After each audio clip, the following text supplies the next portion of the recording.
Il y a 3 ans, suite au décès de ma sœur Anna Soria, On a décidé de créer l'association Je Danse. elle se battait contre les troubles du comportement alimentaire et c'était la cause qui lui tenait à cœur.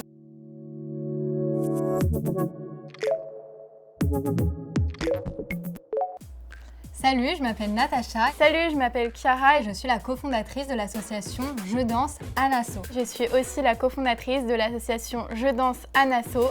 Et bienvenue sur Papillon Action. On a créé l'association Je Danse à Nassau en famille, Il y a 3 ans, suite au décès de ma sœur Anna Soria, qui souffrait de troubles du comportement alimentaire. notamment de boulimie. Elle se battait contre les troubles du comportement alimentaire et c'était la cause qui lui tenait à cœur. Elle souhaitait aider les autres à s'en sortir. Elle utilisait la musique comme échappatoire et Je Danse était l'une des chansons qu'elle a écrites. On a décidé de créer l'association Je Danse pour aider les personnes qui en souffrent. La boulimie, c'est des crises de compulsion alimentaire qui va être compensée par soit des vomissements, des laxatifs, enfin par un phénomène compensatoire. Et ça peut arriver tous les jours, plusieurs fois par jour ou une fois par mois. Ça dépend vraiment des personnes. La mission principale de notre association, c'est vraiment d'accompagner et d'être un soutien moral pour les personnes qui souffrent de troubles du comportement alimentaire. Donc pour cela, on a créé un contenu Instagram avec des conseils et surtout un soutien psychologique. On organise aussi des ateliers créatifs dans des hôpitaux et des cliniques sur Paris pour le moment.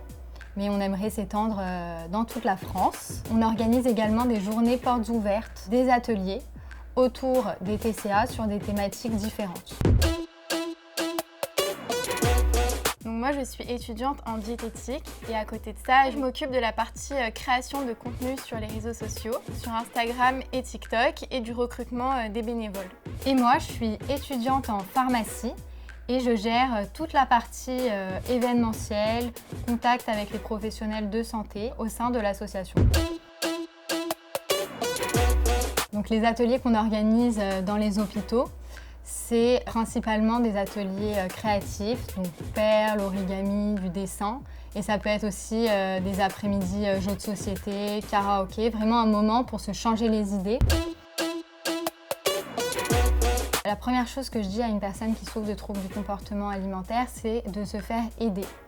Donc un suivi médical, c'est primordial. C'est un combat qui est long, qui est dur, il faut être patient, mais il ne faut pas baisser les bras parce qu'on peut s'en sortir. Il faut en parler, il ne faut pas rester seul dans son trouble du comportement alimentaire, il faut s'entourer de bonnes personnes.